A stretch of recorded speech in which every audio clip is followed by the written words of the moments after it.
کچھ لوگ ایسے ہیں جو اسلام کے دشمن ہیں، احادیث مبارکہ کے دشمن ہیں، ملحدین، مستشرقین اور صحابہ اکرام کے دشمن.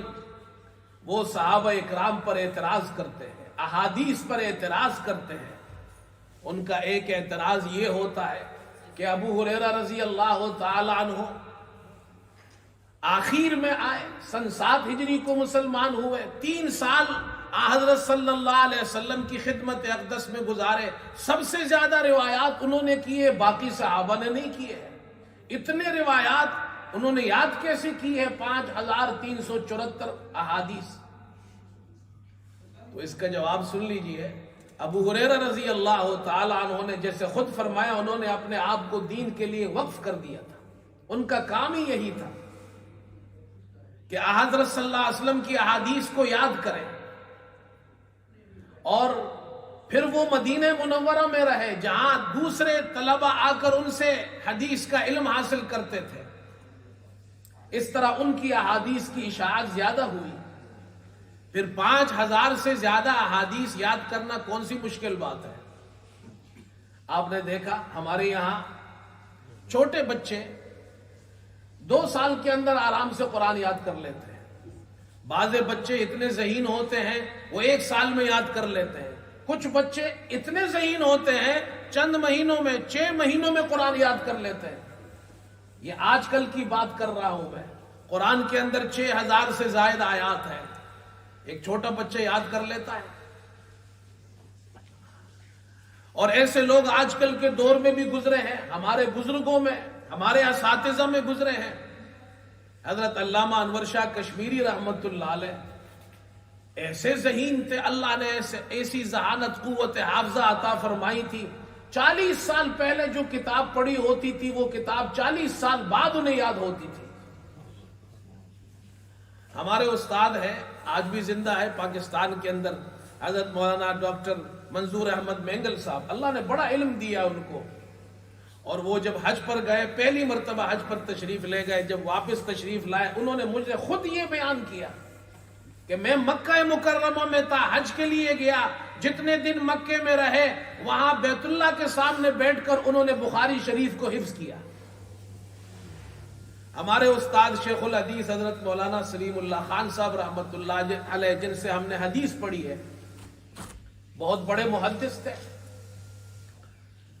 انہوں نے یہ واقعہ بیان کیا کہ جب میں دارالعلوم دیوبند سے پڑھ کر چھٹیوں میں اپنے گاؤں گیا، اپنے قصبے گیا، اپنے علاقے گیا، تو ہمارے یہاں ایک حافظ صاحب مسجد میں تراویح سنانے کے لیے آتے تھے. اس سال وہ نہیں آئے کسی وجہ سے. لوگ بڑے پریشان ہوئے کہ رمضان شروع ہونے والا ہے اور کوئی حافظ نہیں جو تراویح سنائے. تو میں نے ان سے کہا تم پریشان نہ ہو، میں تراویح سناؤں گا. انہوں نے کہا تم حافظ ہو نہیں، کیسے سناؤ گے؟ میں نے کہا یہ چھوڑ دو. فرمایا رمضان شروع ہوا، دن میں 1 سپارہ یا 1.25 سپارہ جتنا سنانا ہوتا یہ دن بھر میں یاد کر لیتا اور رات کو تراویح میں سناتا. یہاں رمضان ختم ہوا اور یہاں میرا قرآن حفظ مکمل ہو گیا. اللہ تعالیٰ نے ایسے لوگ آج پیدا کیے، وہ تو صحابہ تھے. اور پھر ایک بات یہ بھی یاد رکھی ہے، ابو ہریرہ رضی اللہ تعالی عنہ نے جو 5374 روایات ان سے نقل کی گئی ہے،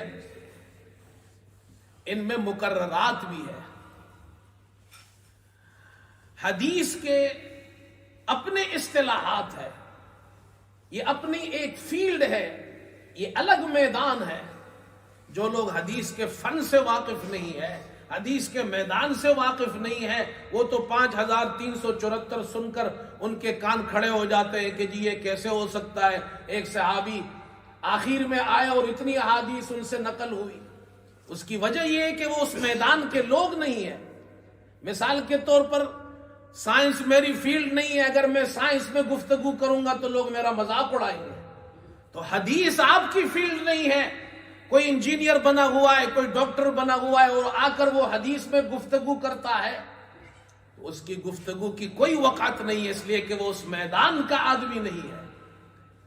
حدیث کے اندر جو روایات ہیں اس میں مکررات بھی شامل ہوتے ہیں، ریپیٹڈ مکررات. کیا مطلب؟ آپ ایک مثال سے سمجھیے. ابو ہریرہ رضی اللہ عنہ مسجد نبوی میں احادیث پڑھا رہے ہیں. 10 طلبہ ان سے حدیث پڑھنے آئے مختلف جگہوں سے. 10 طالب علم آئے, انہوں نے 100 حدیثیں پڑھی. اب 100 حدیثیں انہوں نے ابو ہریرہ رضی اللہ عنہ سے روایت کی ہے. ٹوٹل احادیث کتنی ہے؟ 100. یہ 10 جو طالب علم تھے جو ابو ہریرہ سے روایت کرتے ہیں, یہ یہاں سے پڑھ کر 10 مختلف شہروں میں چلے گئے. کوئی بصرہ گیا, کوئی کوفہ گیا, کوئی شام گیا, کوئی مصر گیا, کوئی کسی اور جگہ گیا. اب جا کر ہر طالب علم اپنی جگہ وہ 100 حدیثیں بیان کرتا ہے. یہ بھی بیان کرتا ہے, یہ والا طالب علم بھی بیان کرتا ہے, وہ بھی بیان کرتا ہے. ٹوٹل احادیث کتنی ہے؟ 100. لیکن جب یہ 10 آدمی اس کو روایت کر رہے ہیں تو وہ حدیث کی اصطلاح میں وہ 100 نہیں ہوں گی, وہ ٹوٹل سب مل کر 1000 ہو جائیں گی. اس لیے کہ ہر راوی کی حدیث الگ حدیث ہے. تو یہ جو صحابی, یہ جو طالب علم 100 حدیث بیان کر رہا ہے, یہ اس کی 100 حدیثیں ہیں جو انہوں نے ابو ہریرہ سے لی ہے. الگ صحابی جو بیان کر رہا ہے اس کی 100 حدیثیں ہیں, وہ الگ طالب علم کی جو ابو ہریرہ سے لی ہے. تو اس طرح یہ 1000 ہو گئی. تو 5374 جو احادیث ہے اس میں مکررات بھی ہے, 4074 مکررات ہے, باقی 1300 رہ گئی.